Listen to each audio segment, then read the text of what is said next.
All right, let's do another example then. Here's example 2.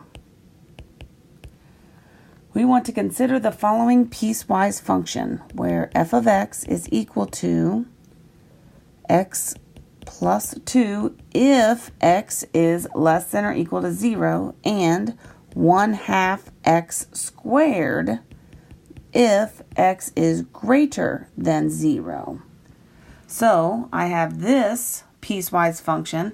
Now, we haven't talked a whole lot of parabolas or quadratics, but that's what this bottom one is because I have this squared. We've talked a little bit about it in terms of transformations, but we're going to look at it a little bit more right now. Now, one thing I will say is in my math lab, all of your piecewise function graphs are going to be multiple choice.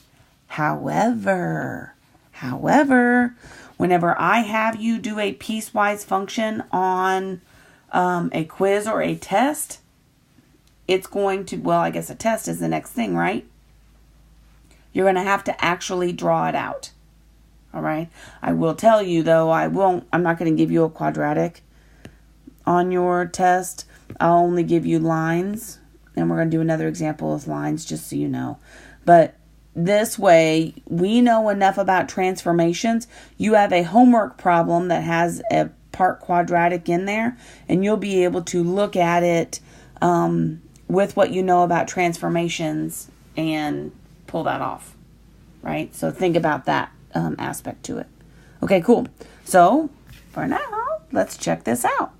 The first thing that we want to do are find these values. I want to find part A is f of -3. Now again, remember, this means that x is -3. So where does x equals -3 work? Does it work in this top domain or the bottom one?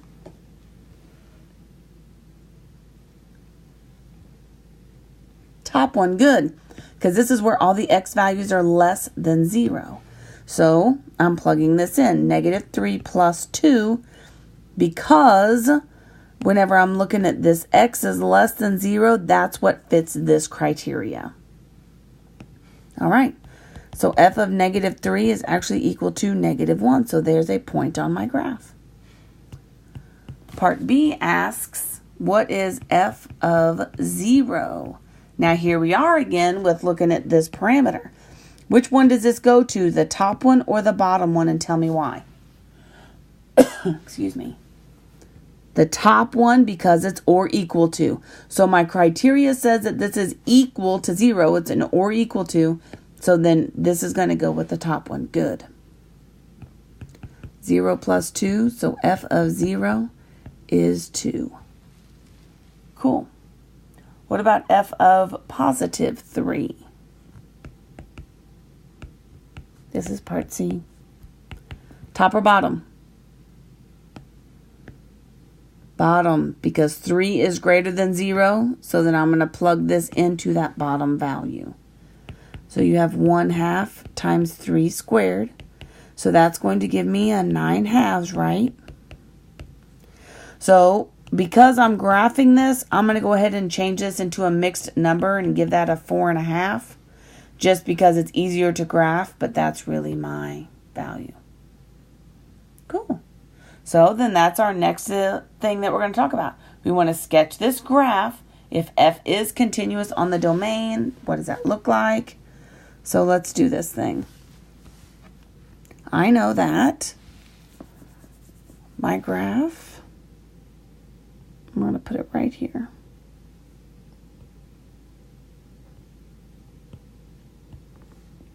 Now I am going to go by ones because we'll have plenty of room on this one. So that'll be 1, 2, 3, 4.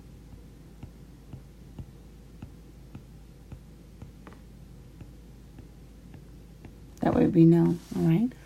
So we can go into this and graph any points that we have. I know that this top one is going to happen everywhere that x is less than or equal to 0. So we could even look at my slope, okay, so let's do our cheater line. To the left over here is when I have y is equal to x plus 2. To the right is when I'm going to have y is equal to this 1/2 x squared. Okay. So let's make this graph. You know how to graph a line, right? That we've got. So if I'm looking at this, I have a slope of my line. Y is equal to x plus 2. I know I have a slope of 1 and a y-intercept of 2. So I'm going to start up here at 2. Notice also that this is an or equal to sign. So that tells me that this is a solid dot, not an open circle, solid. At 0, at this 2, it's going to be solid, and then my slope is 1, so I can go up 1 over 1. However, that's going to put me in the wrong territory. So I'm going to need to actually go down 1 and back 1 in order to get those values. And then that goes on forever. Does that fit the bill right here? Where when f of -3, I have the value of -1. So when f is -3, I have the value of -1. And there it is. You bet it is. That's good. F of 0 is equal to 2. That's that solid dot that we put in there. It's a solid dot because it's or equal to. Good. Good, good, good. Now, let's see what's happening. Let's do the same thing for green here that we did before. So we've got 1 point, 3, 4.5. So I've got the point 3, 4.5. 1, 2, 3, 4.5. And we also have the point here, whenever I'm looking at this, is I know I want this to be an open circle at f of 0 is equal to 1/2 times 0 squared.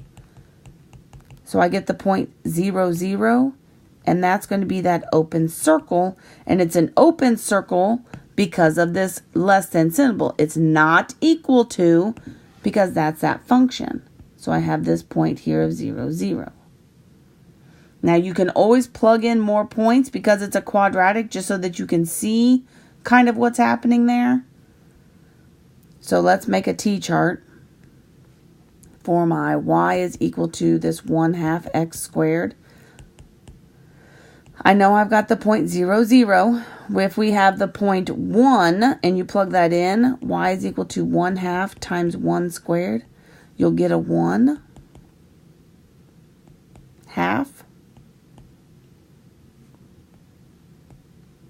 So when I plug a 1 in, I get a 1/2. What happens when you plug in a 2? So y is equal to 1/2 times 2 squared. So that's the same thing as y is equal to 1/2 times 4. So y is equal to 2. So I get the point 2, 2. So we can graph the point 1, 1/2 and the point 2, 2. When in doubt on graphs, you can always plug in points, right? That's always a good way to graph when you're looking at this. Now here's my question for you. With this piecewise function, are these two pieces connected? No, they're not, right? So these two pieces are not connected. Oh, shoot, dang. Did you catch that? I kept talking about how that was supposed to be an open circle, and did you see what I did? I made it a closed circle. Shame, shame, shame. This is an open circle because I can't have those two values, right? Still has to pass the vertical line test. If that's closed, then this one has to be open. Whew. I wonder if you guys are yelling at me at the video. Hey, wait, no. It was open. It should be open. Good for you if you did. Okay, so then it still passes that vertical line test, but is my domain continuous? Remember how we talked about continuous? It goes and you don't pick up the pencil. Oh, I'm picking it up before I can continue. So the domain is not continuous, right? When I'm looking at that, because I have to pick up my pencil. My domain is infinite, right? Because it goes from negative infinity up to here and then there to infinity, but it is not continuous because I do have that jump right there. All right? Cool. Let's do one more.